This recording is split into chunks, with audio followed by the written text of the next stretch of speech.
नमस्कार साथियों, मैं पंकज सिंह आप सभी का स्वागत करता हूं अपने इस चैनल और application vigil with Pankaj Singh पर। साथियों, आज हमारा इंडियन ज्योग्राफी का पहला पार्ट, भारतीय भूगोल का प्रथम भाग। कभी महर्षि रविन्द्रनाथ टैगोर ने कहा था कि अगर भारत को जानना चाहते हो, भारत के प्रदेश को जानना चाहते हो, भारत के जिले को जानना चाहते हो, भारत के गांव को जानना चाहते हो, भारत के कण कण को जानना चाहते हो, तो स्वामी विवेकानंद जी को पढ़ो। लेकिन स्वामी विवेकानंद जी ने एक बार कहा था कि अगर भारत को जानना चाहते हो, भारत के भूगोल को जानना चाहते हो, भारत के कल्चर को जानना चाहते हो, भारत के पूरे एक एक आत्मा को जानना चाहते हो, तो चालू ट्रेन से यात्रा करो, लोकल ट्रेन, क्योंकि वहां ओरिजिनल लोग रहते हैं। ये एसी में चलने वाले लोग और फ्लाइट में चलने वाले लोग नकली होते हैं। उनसे बात करके आप रियल भारतीय हृदय को नहीं पहचान सकते। तो चलिए आज हम लोग भी चालू ट्रेन से यात्रा करें, लोकल ट्रेन में चलते हैं, भारत के भूगोल को बिल्कुल तह तक घुस कर पढ़ते हैं। जी हाँ, 28 प्रदेश और 8 केंद्र शासित प्रदेश को हम ऐसे पढ़ने के फिराक में है साथियों, जिससे कि आप धूल उठाकर भी वहां पर बोल दें कि ये अरुणाचल प्रदेश की मिट्टी है। खासियत क्या है, कौन कौन से त्योहार है, कौन पठार है, कौन पहाड़ है, कौन पहाड़ी, कौन कल्चर, क्या पहनावा, सब कुछ आपको पता चल जाए। उड़ीसा में सिर्फ आप पुरी का जगन्नाथ मंदिर या कोणार्क मंदिर के बारे में न जाने, एक एक चीज जाने, हर जगह आप लक्षद्वीप के बारे में सब जाने, तो अंडमान निकोबार की जनजातीय समाज के बारे में सब जाने, सब कुछ जानते हैं।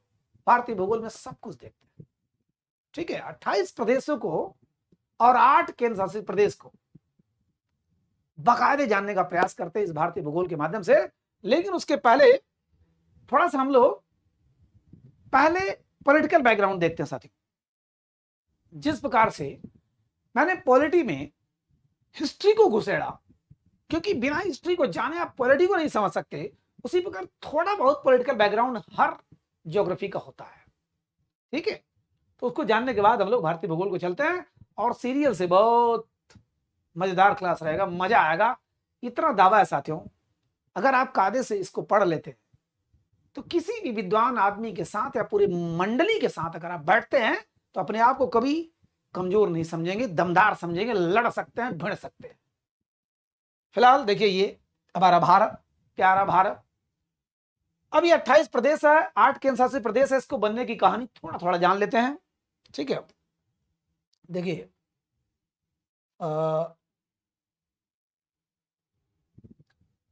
जिस समय हमारा देश आजाद होने वाला था, 1947 में हम लोग आजाद हुए।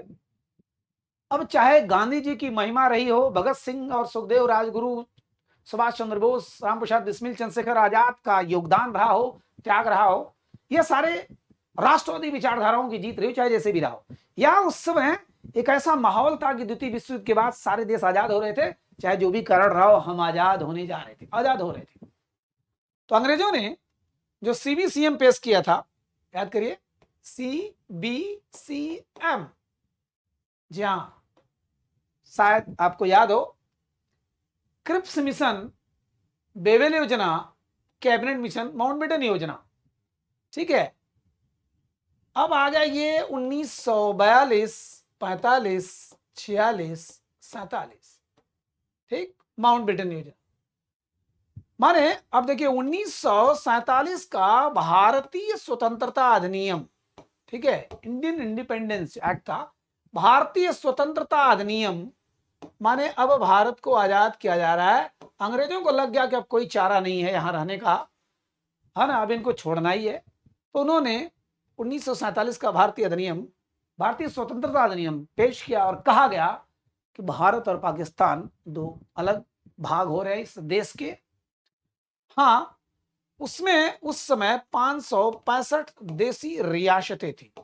देसी रियासत, रियासत समझ सकते, रजवाड़ा, अब उसको हम लोग बोलेंगे प्रिंसली स्टेट्स। प्रिंसली, जहां पर प्रिंस वगैरह लोग रहते थे, राजा रहते थे, राजकुमार रहते थे। 565, सोचिए, एक भारत में 565 रजवाड़े, हर जगह पूरे, यहाँ यहाँ राजा, वहां राजा, वहां राजा, कश्मीर का, हैदराबाद, जूनागढ़, जोधपुर, जयपुर, अजमेर, ये वो सब बनारस, जौनपुर, प्रतापगढ़, सिंगरामऊ, माने 565 ऐसे राजा रजवाड़े थे, छोटे छोटे क्षेत्रों के मालिक थे। ठीक है, छोटे छोटे क्षेत्रों के मालिक थे। उनको यही खुशी होती थी कि हम सिंहासन पर बैठते हैं, हमको आके लोग सलाम दागते हैं, आम जनता सलाम दागती है, अंग्रेज सलाम दागते हैं, प्लस तखलिया तखलिया करते हैं तो सब गायब हो जाते हैं, बखलिया बखलिया करते हैं तो सब आ जाते हैं, पंखा झालने के लिए सब रहते हैं। मतलब रजवाड़ों का जो आनंद होता है वो ले रहे थे लोग। सबसे ज्यादा उन्हीं को खतरा था कि अब आजाद हो रहा है जब देश, तो होगा कि हम कहां जाएंगे, हम तो बेकार हो जाएंगे। न इधर के रहे न उधर के रहे, दुविधा में दोनों गए, माया मिली न राम। इन्होंने सोचा कि अगर भारत आजाद हो गया, पाकिस्तान आजाद हो गया, लोकतंत्र हो गया, तो जनता का शासन हो जाएगा, तो हम कहां जाएंगे। हमारा बेटा राजा होता था, हमारा बेटे का बेटा राजा होता था, कुछ नहीं होगा, तो सब बराबर। जो हाथ सलामी में झुकता था वो कंधे पर अब चलेगा, प्रॉब्लम हो जाएगी। बड़े सब चिंतित थे, गरीब, बाप रे बाप। सोचिए आपके शहंशाही है, आप 50 साल से प्रधान हो गांव के, जिंदगी का हर सुख लिया और पता चला कि आप बुरी तरह हार रहे हो, तो आपको क्या फीलिंग होगा। जो सलामी दागते थे आज सब जाएंगे। फिलहाल तो सबसे ज्यादा कष्ट यदि 565 रियासतों को था, रजवाड़ों को था, प्रिंसली स्टेट्स को था, तो इनको चांस दिया गया। लॉर्ड माउंटबेटन उस समय वायसराय थे, उनको चांस दिया गया कि भाई आप या तो पाकिस्तान में मिल जाइए, या तो भारत में मिल जाइए, या स्वतंत्र रह जाइए, आप फ्री भी रह सकते हैं। ठीक है, लॉलीपॉप दिया गया। तो 565 में से तो 500, हालांकि ये आंकड़ा जो है कहीं कहीं आगे पीछे मिलता है, कहीं 563, कहीं 62 ऐसे, तो 562 में ने मिला जुला करके श्री सरदार वल्लभ भाई पटेल जी के मेहरबानी से, कड़ाईपन से, डिसिप्लिन से, अनुशासन से, चतुराई से लगभग सबको मिला लिया। इन्होंने साम दाम दंड भेद कत्ल मर्डर जो भी कहिए, है ना, मार पीट उठा पटक तोड़ फोड़ मोड़, जो भी जैसे समझना चाहा सबको मोल्ड किया। कुछ लोग तो अपने प्रेम से आ गए, भारत भूमि को नमन करते हैं, यहीं पर मिट्टी में रहे हैं, यहीं पर मर जाएंगे, वो मिल गए आकर। और कुछ लोग थोड़ा टेंटा करने का प्रयास कर रहे थे, पाकिस्तान में मिलने का प्रयास कर रहे थे, उसको कायदे से डील किया। सरदार वल्लभ भाई पटेल रियासती मंत्री थे। तीनों लोग बड़ी गुंडई दिखाए, तीनों लोगों ने गुंडई दिखाया। एक था जूनागढ़ गुजरात वाला, एक था हैदराबाद आंध्र प्रदेश वाला या तेलंगाना वाला वर्तमान, और एक था कश्मीर। तीनों को भारत में मिलाने में नाको चने चबाने पड़े, चाहे सरदार जी को, चाहे पूरे भारत के राजनीतिक नेतृत्व को। जूनागढ़ में इन्होंने करवा दिया क्या, जनमत संग्रह, रेफरेंडम करवा दिया, जनमत, लोगों का मत करवा दिया कि भैया अच्छा बताओ, हे राजा तुम तो चाह रहे हो कि हम आजाद रहें। ये तीनों कहते थे कि हम आजाद रहेंगे, न पाकिस्तान में मिलेंगे न भारत में मिलेंगे, हम बिल्कुल स्वतंत्र रहेंगे, एकदम आजाद रहेंगे, हमको भाई छेड़खानी मत करो। पटेल जी ने सोचा चलो ठीक है, उन्होंने भी खूब कूटनीति चलाया, राजनीति चलाया, ये कहा कि लोग क्या चाहते हैं। सोचिए वहां भी लोगों का मन नहीं था, जबरदस्ती मन करवाया गया। कुछ लोगों का मन था, लेकिन और आरा बनाया गया एक, रेफरेंडम होगा, जनमत संग्रह होने जा रहा है भारत में मिलने के लिए, दो अपना। तो जनमत संग्रह हुआ, वहां पर उन लोगों ने कहा हे राजा आप मर्जी जहां जाए, लेकिन हम तो भारत में ही रहेंगे। अब उनको क्या पता था कि पीछे बंदूक तनी हुई है। फिलहाल और भी लोग थे जो वास्तव में भारत में मिलना चाहते थे, तो हो गया, यहाँ मिल गया जनमत संग्रह से। यहाँ वाले गुंडे ही बता रहे, थोड़ा गुंडे ना हम नहीं मिलेंगे। हैदराबाद नवाब निजाम बड़े गुंडे दिखा रहे थे, इनको सैनिक कार्रवाई पूरा घेर लिया गया, हर तरफ घेर लिया गया, चारों तरफ सैनिक कार्रवाई करके इनको जबरदस्ती मिलाया गया। कश्मीर बेचारा थोड़ा सा तीसरा बात था। सोचिए तीन अलग अलग ढंग से मिलाया गया, यही होता है नेतृत्व। बढ़िया हाथ में अगर नेतृत्व है तो सिस्टम पलट सकता है। जूनागढ़ को मिला चुला के फुसला के मनाया, यहाँ पर मारपीट के किया, और यहाँ पर पाकिस्तान ने चूंकि हमला किया था कश्मीर पर, यहाँ के राजा हरि सिंह थे, बार बार सोच रहे थे कि हम नहीं मिलेंगे नहीं मिलेंगे नहीं मिलेंगे, पाकिस्तान एकदम नजदीक आ गया, तो इनको जबरदस्ती इंस्ट्रूमेंट ऑफ एक्सेशन विलय पत्र पर हस्ताक्षर करना पड़ा, लेकिन कुछ शर्तों के साथ। कुछ शर्तें थी और जिसमें हम लोग कई साल, 50 साल उलझे रहे। लगभग कितने साल, अब जाकर 370 अनुच्छेद हटाया तब। कश्मीर का एक अलग प्रशासन था, एक अलग सिस्टम था। वहां महाराजा हरि सिंह की बदौलत, चूंकि पटेल जी भी चाहते थे कि पाकिस्तान अगर कब्जा कर लिया, जीत गया, तो टोटल मिल जाएगा, इससे बढ़िया चलो कुछ शर्तों के साथ ले लेते हैं, जिसकी वजह से हम लोग बहुत झेले। कश्मीर कश्मीर ही हो गया, एक अलग देश की तरह रह रहा था, ना हम वहां जमीन ले सकते थे, ना वहां रह सकते थे। लेकिन फिर भी विलय पत्र पर हस्ताक्षर करवा के शर्तों के साथ पटेल जी ने उसको भी मिला लिया। ये हमारे पूरे भारतीय नेतृत्व ने मिलाया, सिर्फ पटेल जी नहीं थे। चलो भाई, तीनों हो गया। अब एकीकरण तो हो गया, देसी रियासतों का एकीकरण तो हो गया। अब नए राज्यों का निर्माण बड़ी हेडेक थी। नए राज्यों का निर्माण, ठीक है, भारतीय संविधान बन गया, 26 जनवरी 1950 को बन गया, और इसमें एक भाग 7वें भाग में एक प्रोसीजर था। क्या, अब हम लोग प्रोसीजर नहीं बोलते, क्या बोलते हैं, प्रोसीड्यूर बोलते हैं। क्या गजब का चीज है, हर बार सिचुएशन अजीब अजीब, पता नहीं क्या उससे हो जाता है। फिलहाल 4 भाग था, जिसमें एक था ब्रिटिश भारत। ब्रिटिश भारत, ध्यान दीजिएगा, इसके पहले सब कार्यवाही शुरू हो गई है, राज्य बनने वाला। लेकिन भी यहां पर 1950 में जब हमारा संविधान लागू हुआ, तो उसमें भाग 7 था, टोटल भाग 22। लेकिन भाग 7 में इसको 4 भागों में बांटा गया था। ब्रिटिश भारत माने ब्रिटेन के अधिकार में रहने वाले सारे प्रदेश, ब्रिटिश राज्य, ठीक है, सब राज्य ब्रिटिश राज्य, ब्रिटिश भारत का ब्रिटिश स्टेट। दूसरा था देसी रियासत। अब देसी रियासत भी एकीकरण हो ही गया, देसी रियासत। तीसरा था कमिश्नरी क्षेत्र, ठीक है, कमिश्नरी क्षेत्र साथियों, ये आज के हिसाब से मान के चलिए कि आपका संघ शासित प्रदेश, यानी केंद्र शासित प्रदेश, यूटी, यूनियन टेरिटरी। ये 4 थे उस समय, जिस समय संविधान बन रहा था। कुर्ग था, कश्मीर था, ब्रिटिश बलूचिस्तान था, और अजमेर मारवाड़ था, ठीक है। कुर्ग, कश्मीर, बलूचिस्तान, अजमेर मारवाड़, 4 एक कमिश्नरी क्षेत्र था, माने ये था, और प्लस अंडमान निकोबार। ये पूरा सिस्टम अलग था भाई, जनजाति था अंडमान निकोबार। सबकी कहानी बताऊंगा साथियों, सबकी कहानी बताऊंगा, अंडमान निकोबार कैसे बना, क्या है, कौन सी जनजाति कैसे रहते हैं। तो ये 4 चीजें थी, बाद में इसको खत्म कर दिया गया 1956 में। लेकिन ये भाग 7 में ये सिस्टम था, ब्रिटिश स्टेट थे उसमें, जितने ब्रिटिश भारत में उस समय, जो याद करिए 1937 में हमारा पहला चुनाव हुआ था, उस समय 11 प्रदेश थे। देसी रियासतें जो थी, चलिए सारा देसी रियासत मिल गया सब, तो वहां के रजवाड़े तो थे ही, प्लस एक कमिश्नरी क्षेत्र था 4, और ये अंडमान निकोबार ये था। लेकिन ये तो संविधान लागू होने के बाद की बात है ना, उसके पहले से ही राज्य बनाने का, जो ये आज 28 प्रदेश है, प्रक्रिया शुरू हो चुकी थी। इसी चारों भाग को आगे चल के खत्म कर दिया जाता है। इस 4 भाग को बताने का मतलब है कि लास्ट में 1956 में इसको फिनिश कर दिया था, बता रहा हूं। अभी ये सब कुछ चल रहा था, तो प्रॉब्लम है कि नए राज्य का निर्माण कैसे हो। एकीकरण तो हो गया, सबसे बड़ी मुसीबत थी 565 रियासतों का एकीकरण हो तो गया, ठीक है।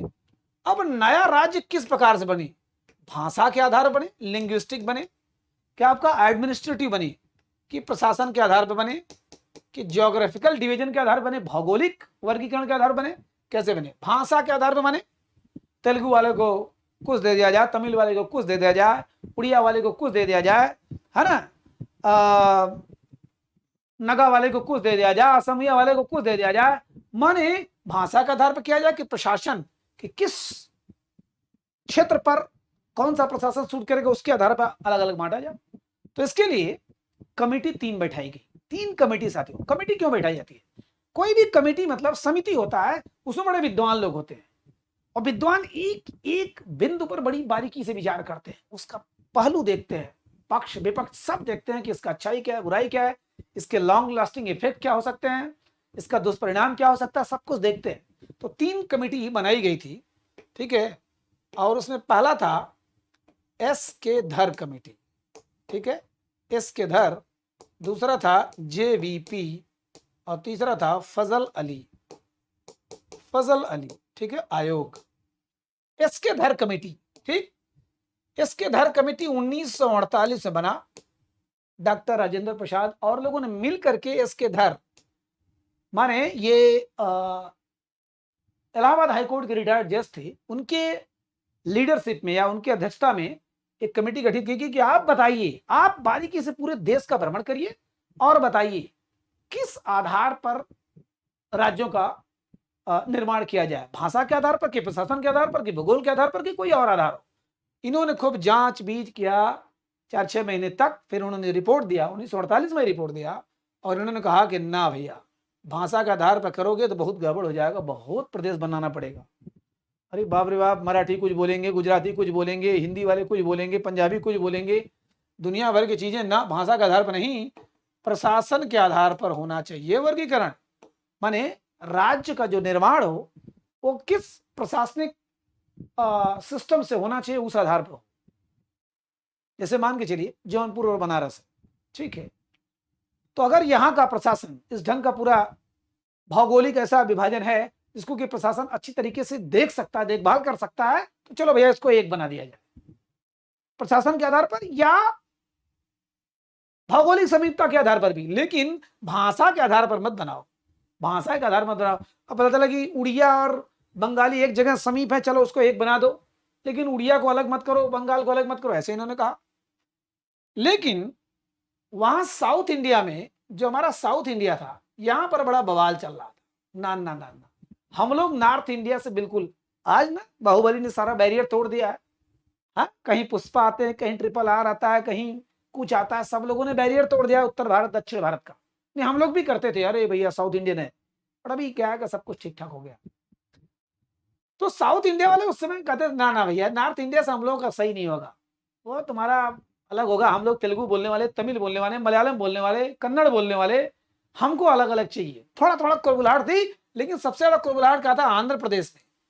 आंध्र प्रदेश में वहां तेलुगु भाषियों में बड़ी ज्यादा बवाल हो रहा था कि नहीं भैया, हमको तो भाषा के आधार पर बांटिए, प्रशासन प्रशासन हमको तमिल से मिला देंगे तो हम अड़ी बड़ी तड़ी करेंगे, इधर वड़क्कम वड़क्कम करेंगे, घबरा जाएगा कोई। तो बवाल चल रहा था, लेकिन फिर भी तो JVP कमेटी बनी 1948 में, ये भी बनी, लेकिन इसने अपना रिपोर्ट दिया 1949 में। जवाहरलाल नेहरू, वल्लभ भाई पटेल और पट्टाभी सीतारामैया, 3 लोगों की लीडरशिप में JVP, जवाहरलाल नेहरू, वल्लभ भाई पटेल और पट्टाभी सीतारामैया। साथियों, पट्टाभी सीतारामैया वही है जो 1938 और 1939, आपको वो समय याद होगा साथियों, शायद याद होगा कि 2 बार सुभाष चंद्र बोस ने कांग्रेस से अध्यक्ष का चुनाव लड़ा था। एक बार तो सबके मन से, खास करके गांधी जी के मन से चुनाव लड़े और बंपर जीते 1938 में। हरिपुरा और त्रिपुरी 2 बार हुआ था, लेकिन जब दोबारा जब वो खड़े होने चाहे सुभाष चंद्र बोस के, अभी मेरा काम अधूरा, मैं एक बार और प्रेसिडेंसी करूंगा, उसके बाद छोड़ दूंगा। गांधी जी को लगा कि यार ये आदमी तो मुझसे भी ऊंचा होता जा रहा है, वो बड़ा होता जा रहा है, प्लस उन्होंने कहा नहीं, ज्यादा अग्रेसिव होना ठीक नहीं है, अब हटो। सुभाष चंद्र बोस ने कहा मैं लड़ूंगा, उन्होंने कहा मत लड़ो, कहा मैं लड़ूंगा, कहा ठीक है तो मेरा कैंडिडेट अलग हो, कांग्रेस का एक अधिकृत कैंडिडेट अलग होगा, आप लड़ो अपने से, कहा ठीक है।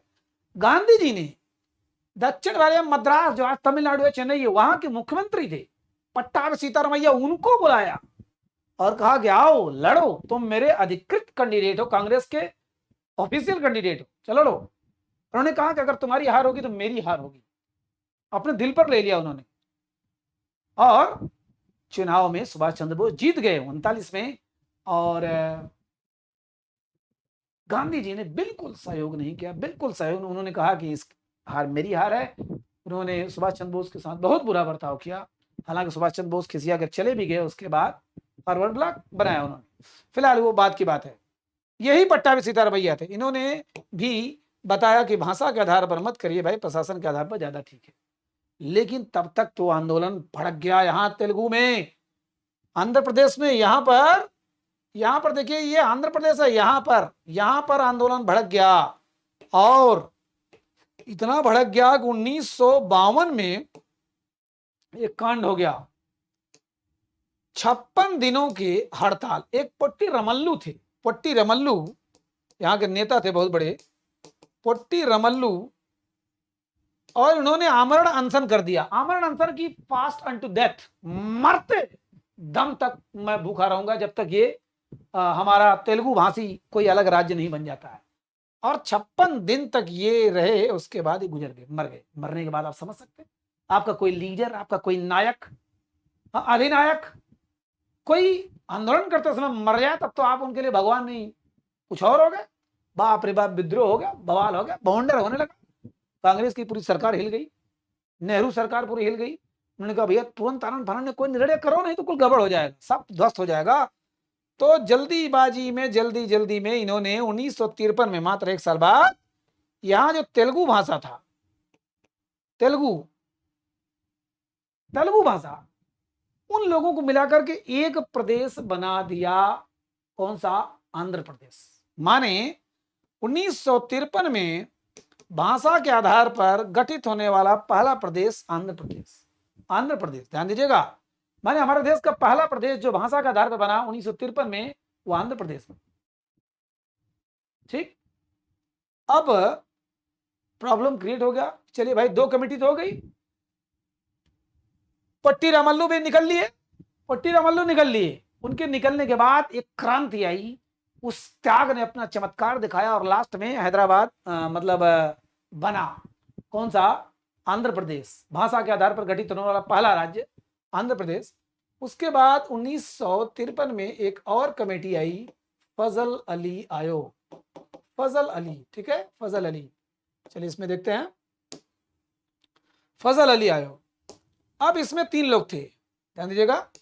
इसमें पहले तो थे फजल अली, फजल अली, दूसरे थे के.एम. पणिक्कर, के.एम. पणिक्कर, नाम सुनते सुनते याद हो जाएगा। और तीसरे थे पंडित हृदयनाथ कुंजरू, हृदयनाथ कुंजरू, ठीक है। ये किसमें थे? फजल अली आयोग में। इन्होंने कहा भैया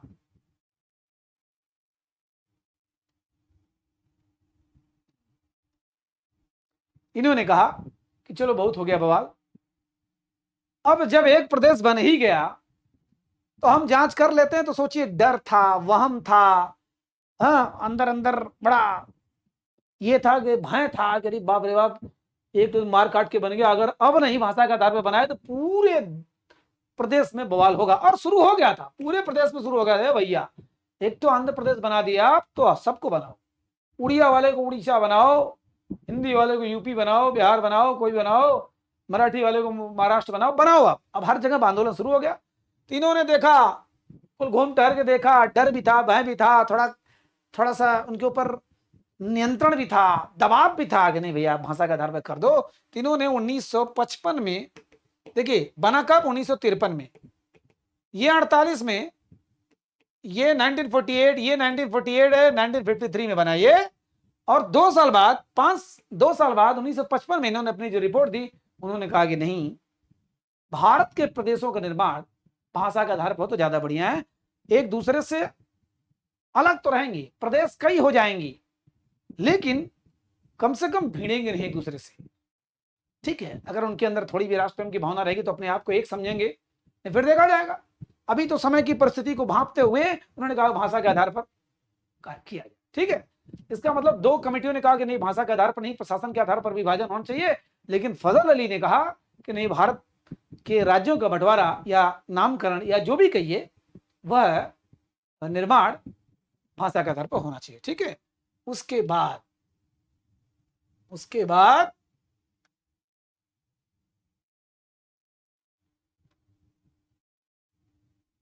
1956 में इसी रिपोर्ट के आधार पर, ध्यान दीजिएगा, राज्य पुनर्गठन आयोग, राज्य पुनर्गठन, ठीक है, राज्य पुनर्गठन, ये का पूरा सिस्टम तय किया गया। देखिए ये देखिए, linguistic division of Indian state, भारतीय राज्यों का पुनर्गठन अधिनियम ये पास हो गया। कब? 1956 में, ठीक है। और उसमें एक चीज कहा गया, राय तो इन्होंने ये दिया कि कुल हटा करके जो भाग 7 था, ये भाग 7 था, इसको काट दीजिए, भाग 7 था, इसको काट दीजिए। जो 4 पार्ट में था, ABCD वाले में था, ब्रिटिश स्टेट था, देसी रियासत थी, और कमिश्नरी क्षेत्र था, और अंडमान निकोबार था, इसको खत्म करिए। 16 प्रदेश बना दीजिए, 3 केंद्र शासित प्रदेश बना दीजिए, बस 16 प्रदेश, 3 केंद्र शासित बने। लेकिन लास्ट में निर्णय हुआ कि नहीं नहीं, 14 प्रदेश और 6 केंद्र शासित प्रदेश ये होना चाहिए, माने 14 स्टेट और 6 यूनियन टेरिटरी हो जाना चाहिए, ठीक है। भाग 7 को निश्चित कर दिया, खत्म कर दिया गया। राज्य पुनर्गठन आयोग 1956 द्वारा, ध्यान दीजिएगा, ये किसके आधार पर बना था? फजल अली आयोग के रिपोर्ट के आधार पर इसको पेश किया गया और पारित किया गया, और उसके साथ साथ भाग 7 को खत्म कर दिया गया। जो 4 पार्ट में जो डिवीजन था, क ख ग घ या ABCD, उसको फिनिश करके कहा गया कि 14 तो प्रदेश हो भारत में और 6 केंद्र शासित प्रदेश, ठीक है। 6 में कौन कौन थे साथियों?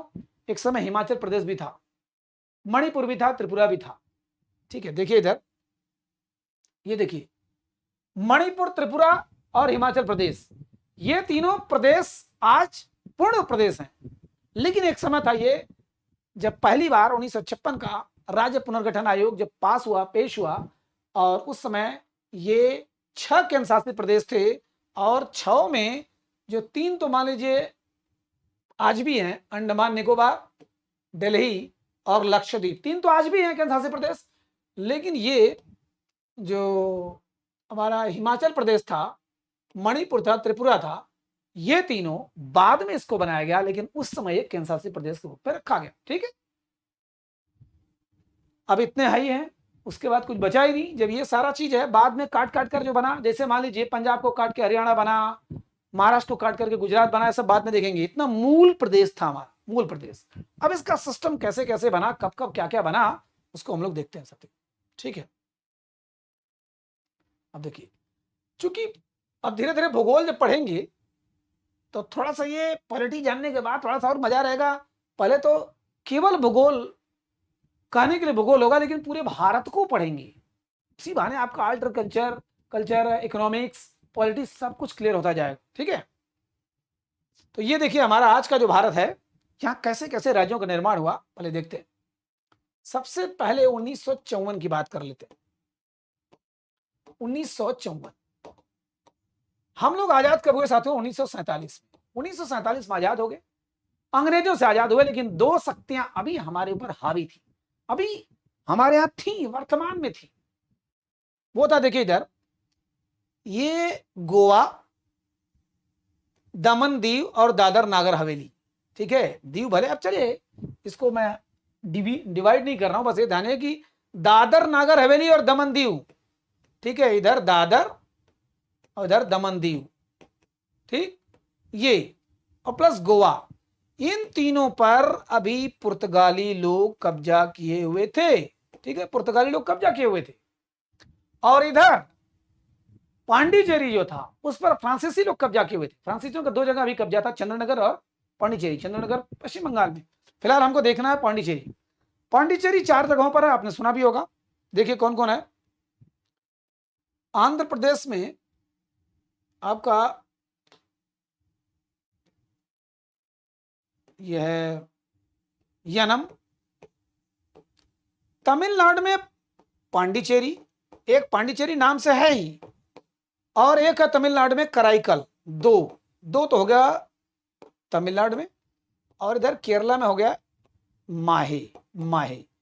माने यह 4 अलग अलग क्षेत्र साथियों, केरला में, ये तमिलनाडु में, फिर इधर तमिलनाडु में, इधर आंध्र प्रदेश में, 4 अलग अलग क्षेत्र थे साथियों, ठीक है। इसका पूरी कहानी बताऊंगा, किस प्रकार से फ्रांसीसियों ने कब्जा किया, किस प्रकार से ये 4 अलग अलग क्षेत्रों में कैसे रहा।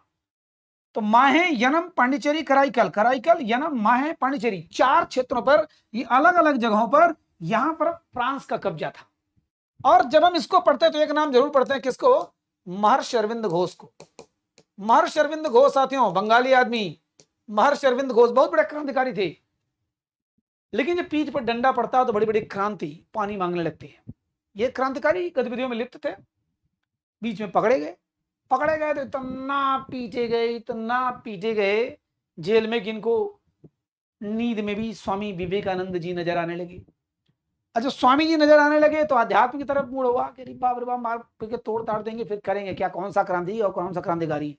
ये धीरे से भाग लिए ऐसे जगह जहां अंग्रेजों का राज न हो, और धीरे धीरे आ गए कहां, पांडिचेरी में आ गए। ठीक है, जिसको हम लोग बोलते हैं पुडुचेरी आज बोलते हैं। फिलहाल पांडिचेरी में आ गए और इन्होंने यहां पर बहुत योगी तपस्वी का जीवन बिताया, बहुत रचनाएं किया इन्होंने, पूरे जीवन यही गुजार दिया। पांडिचेरी जब भी आए किस जगह से संबंधित है तो वो है महर्षि अरविंद घोष। तो यहां पर इन चारों जगहों पर किसका कब्जा था, फ्रांस का। 1954 तक, साथियों सोचिए, 47 में आजाद हुए, ये 1961 तक कब्जा किया था, 1961 तक, ये 1954 तक। इनको तो मार के भगाना पड़ा, दादर नगर हवेली दमन दीव और गोवा से पुर्तगालियों को मार के भगाना पड़ा। लेकिन फ्रांसीसी वाले समझ गए, इनसे एक समझौता हुआ और ये कहा गया कि भैया अब तुम जाओ, देखो हम लोग आजाद हो चुके हैं, खौले हुए हैं, अभी मारपीट के खलियाए हैं, अंग्रेज फंग्रेज यहाँ वहां तोड़ ताड़ के कुल सही हुए हैं, अभी सब रेस्ट ले रहे थे, 7 साल हो गया आजादी को। फ्रांसीसी लोग धीरे से निकल लो, कल्टी मार लो, नहीं तो जब लात खाओगे तो इतना मारे जाओगे। फिर धीरे से फ्रांसीसी लोग भी निकल गए। ठीक है, माने 1954 से आजाद तक कौन, पांडिचेरी। कब तक 1961 तक। सोचिए, यह एक एक्वायर्ड एरिया के रूप में रहा, एक अधिग्रहित, कि हमने अधिग्रहित कर लिया है, भारत ने कहा कि हमने ले लिया है, कोई ऐसा राज्य नहीं बना था। ठीक है, कोई राज्य नहीं बना था। सोचिए, पांडिचेरी, यनम, कराईकल, माहे, पांडिचेरी, इन चारों पर से 1954 से फ्रांस निकल लिया। ठीक है, भाग गया। अब बचा ये दादर नगर हवेली दमन दीव पुर्तगाल। यहां पर भी एक कहानी होती है दादर नागर हवेली का। दादर नागर हवेली, दमन दीव अलग है, अलग मतलब कि आज एक हो गया है, दमन दीव और दादर नागर हवेली 2020 में एक कर दिया गया, दोनों को एक बना दिया गया, लेकिन इसके पहले अलग थे। और दादर नागर हवेली भी कब आजाद हुआ, 1954 में ही आजाद हुआ। ठीक है, यहां भी एक अंदर ही अंदर सशस्त्र क्रांति हुआ था, वहां के लोग ही ने किया था, उसकी भी कहानी बताऊंगा, भूगोल के माध्यम से इतिहास भी चलेंगे। तो 1954 में दादर नागर हवेली भी आजाद हो गया और वहीं के लोगों ने राज किया। चलिए, आपसे पूछा जा रहा है एक सवाल, एक दिन के लिए वहां का मुख्यमंत्री कौन बना था? बाद में भारत में शामिल हो गए वो, लेकिन एक दिन के लिए मुख्यमंत्री बना, बताइए। दादर और नागर हवेली का बड़ी मस्त कहानी है। फिलहाल 54 में ये भी आजाद हुए, और गोवा और दमन दीव ये आजाद हुए 1961 में। कैसे? मार करके भगाए गए ऑपरेशन विजय द्वारा। ठीक है, ऑपरेशन विजय। अच्छा, एक ऑपरेशन मैं भूल गया, जो हैदराबाद को मिलाने के लिए ऑपरेशन चलाया गया था, क्या था वो? ऑपरेशन पोलो। नोट करते जाइए, ऑपरेशन पोलो के द्वारा मार करके हैदराबाद को मिलाया गया था।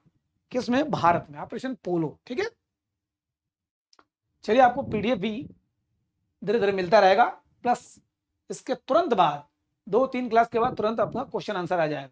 ठीक है, तो ये सिस्टम रहा। 254 में आजाद हुए, 161 में, माने पांडिचेरी और दादर और नागर हवेली 54 में आजाद हो गया। 61 में आजाद हुआ पुर्तगाल से कौन? गोवा और दमन दीव। जबरदस्ती किया गया, जबरदस्ती उनको किया गया। ठीक है, और सुनो, और हुआ क्या? 1962 में, ध्यान दीजिएगा, 1962 में गोवा को भी और दमन दीव को भी, सोचिए, गोवा को भी दमन दीव को भी बना दिया क्या? केंद्र शासित प्रदेश। गोवा को भी केंद्र शासित प्रदेश बना दिया गया। ठीक, हम लोग तो अभी 56 की बात कर रहे थे, राज्य पुनर्गठन आयोग 1956 के तहत राज्यों का बंटवारा या राज्यों का नामकरण या राज्यों का निर्माण हो रहा था, नए स्टेट्स का रीऑर्गेनाइज किया जा रहा था, पुनर्गठन, दोबारा गठन किया जा रहा था। ठीक है, तो गोवा दमन दीव को 1962 में कर दिया गया, लेकिन यह केंद्र शासित प्रदेश था, हमको तो पढ़ना है प्रदेश। तो 14 प्रदेश तो पहले हो चुके थे, एक बार फिर से देख लेते हैं लिस्ट।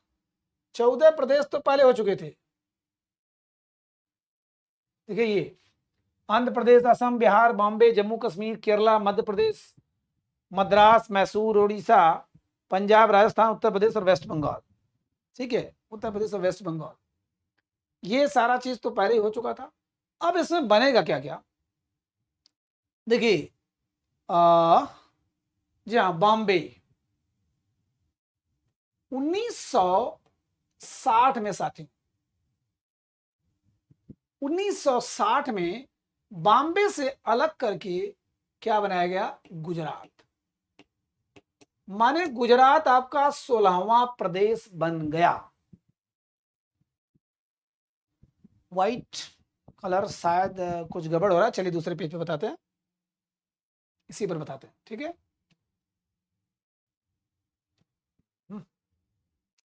अब देखिए 1960 में साथियों, 1960 में ये बंबई से जो काट करके बना दिया, जो गुजराती बोलने वाले लोग थे उनको बना दिया गया गुजरात। तो गुजरात कौन सा हो गया, 16वां प्रदेश हो गया। कॉमन वे में जान लीजिए, इसका सारा डिटेल पढ़ेंगे हम लोग पॉलिटी में। उसके बाद 1962 में हमने बताया दमन दीव और गोवा को क्या कर दिया गया, केंद्र शासित प्रदेश बना दिया, ठीक है, केंद्र शासित प्रदेश, ठीक है। जबकि गोवा को 25वां राज्य बनाया गया, कब, 25वां राज्य बनाया गया, सबसे लास्ट वाला, माने लास्ट वाला नहीं, 25वां राज्य बनाया गया कब, 1987 में। हम इसका रिकॉर्ड देखेंगे अभी, ठीक है। तो 60 से शुरू हो गया, 15वां हो गया, और 16वां कौन सा हुआ, 1963 में साथियों असम, असम से अलग करके नागालैंड बनाया गया। माने जो नागा पहाड़ियां थी उसके अगल बगल के क्षेत्र, जो जनजाति थी, नागा जनजाति, उनको लेकर के एक नागालैंड अलग से बनाया गया। इधर देखिए 7 बहने, आपने देखा होगा हमारे भारत के जो इधर है, देखिए जो इधर जो भारत है, ये वाला जो इसको हम लोग बोलते हैं सेवन सिस्टर्स, सेवन सिस्टर्स में ये है, सब असम ही था, बाद में काट काट कर सब कुछ बना।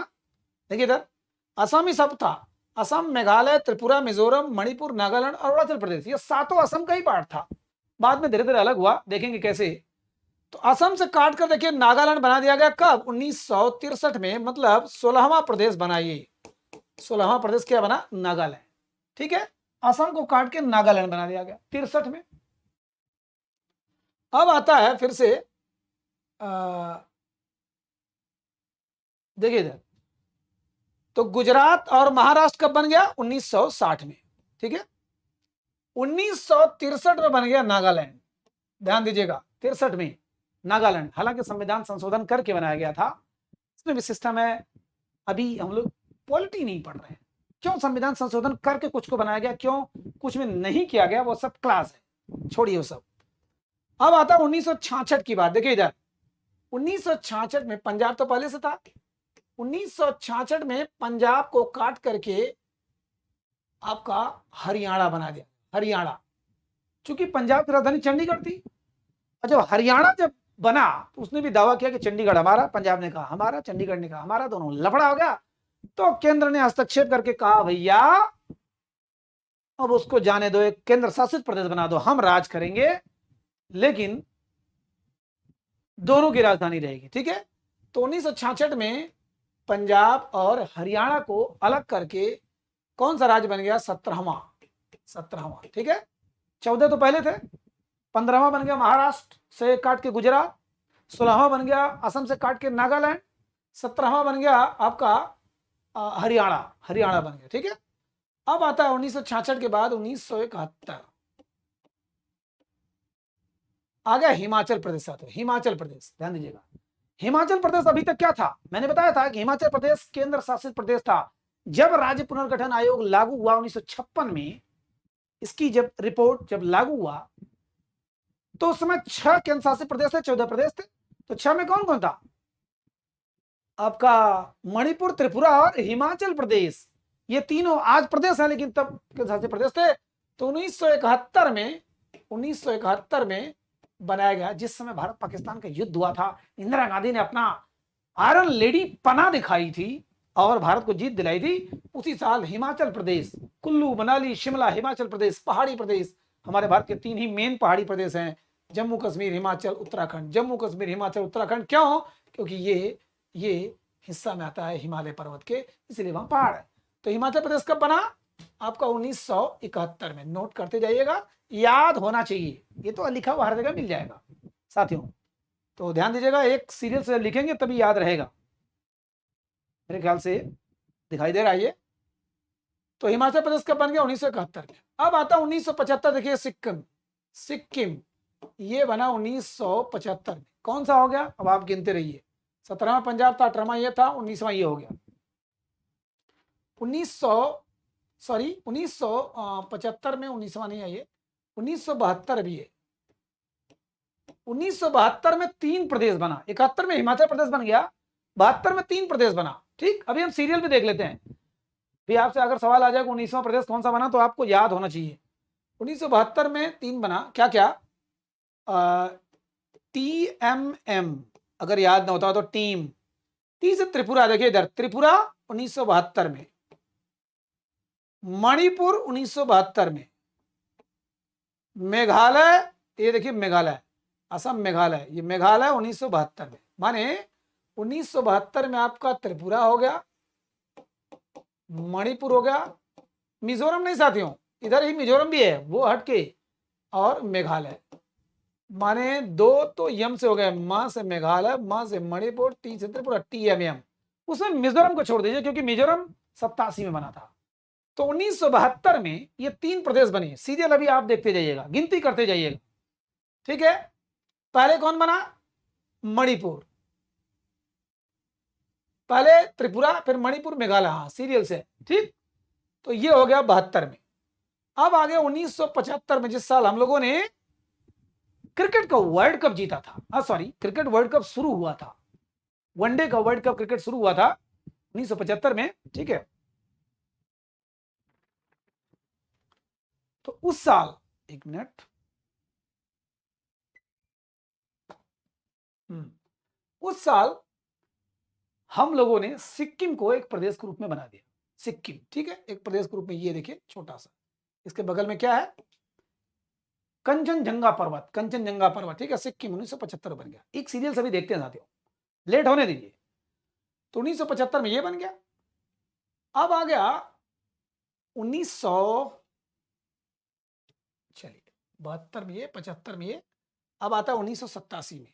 अच्छा, एक सीरियल से देख लेते हैं, 15वां कौन बना आपका? ये गुजरात। 16वां कौन बना? नागालैंड, ठीक है। 17वां कौन बना? हिमाचल प्रदेश। 18वां कौन बना? 18, 19, 20 ना, 18, 19, 20 TMM 72 में। 21वां कौन बना? सिक्किम बना, 21वां बन गया। अब एक कहीं मिस हो रहा है, 15, अच्छा हाँ सॉरी, इसी में एक गड़बड़ा गया, क्या?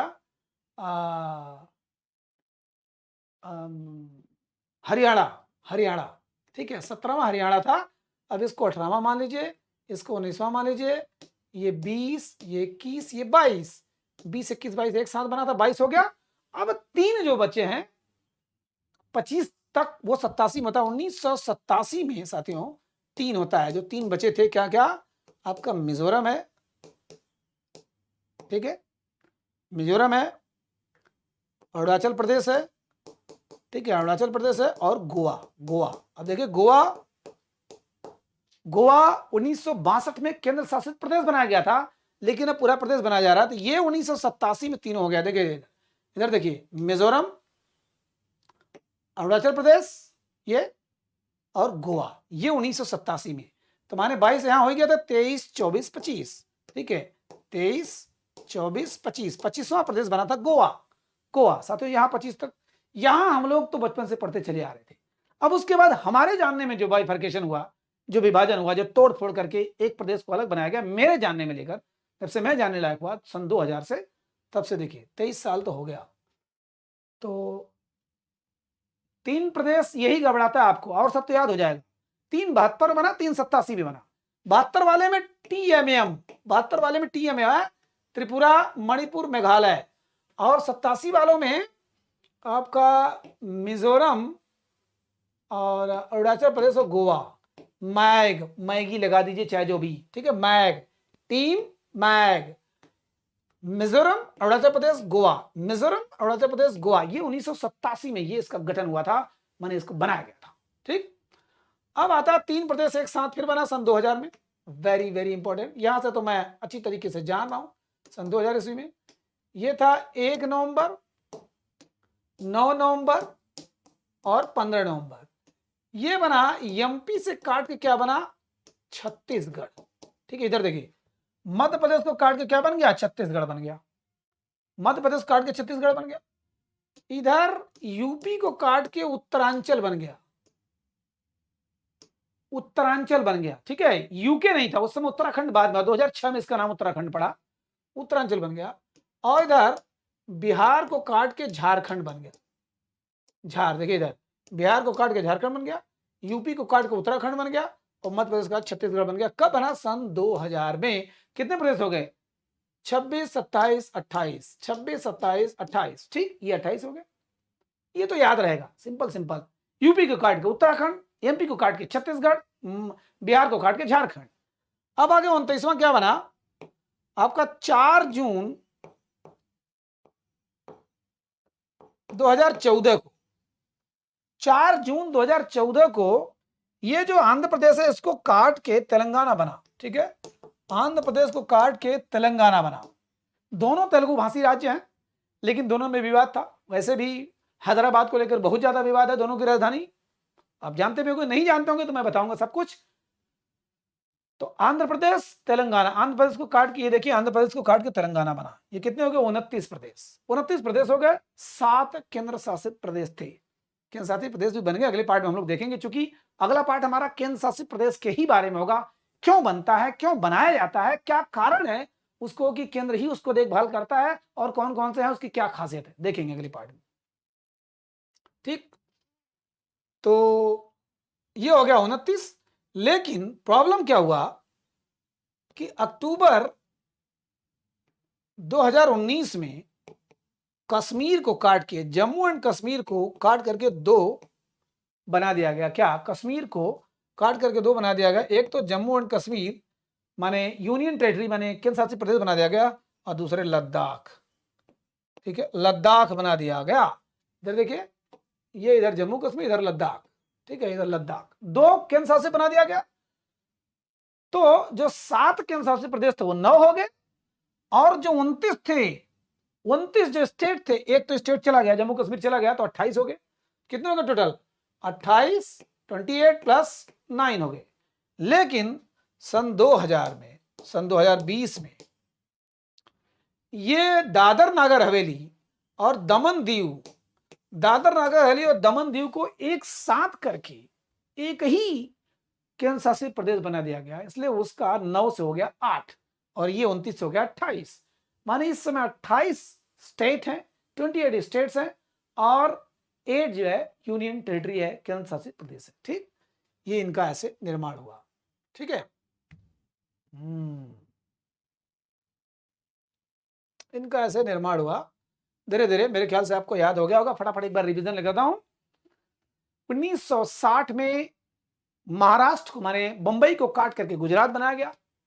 1961 में तो जो गोवा वगैरह आजाद हुआ, 62 में इनको बना दिया गया क्या, यूनियन टेरिटरी। 1963 में नागालैंड बना, असम को काट करके। 66 में बना पंजाब को काट के हरियाणा। 71 में हिमाचल प्रदेश को बनाया गया। 72 में 3 आ गया, TMM, त्रिपुरा, मणिपुर, मेघालय।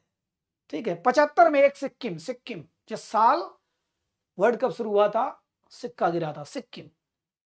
फिर 87 में 3 आए, मैग, मैगी, मैगी, MAG, यम से मिजोरम, ए से अरुणाचल प्रदेश, जी से आपका गोवा, 3 हो गए।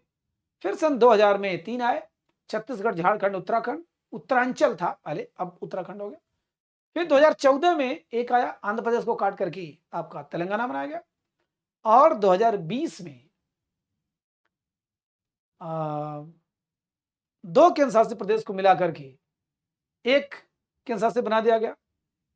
और 2019 में कश्मीर को काट करके 2 केंद्र शासित प्रदेश है, यूनियन टेरिटरी बनाया गया, कश्मीर और लद्दाख। ठीक है, इस प्रकार से ये हो गए टोटल कितने हैं, आपका 28 और 8, ठीक है। इसके बारे में हमको जानना है, बढ़िया से जानना है। अब केंद्र शासित प्रदेश कब कब बना, इसकी छोटी सी कहानी है।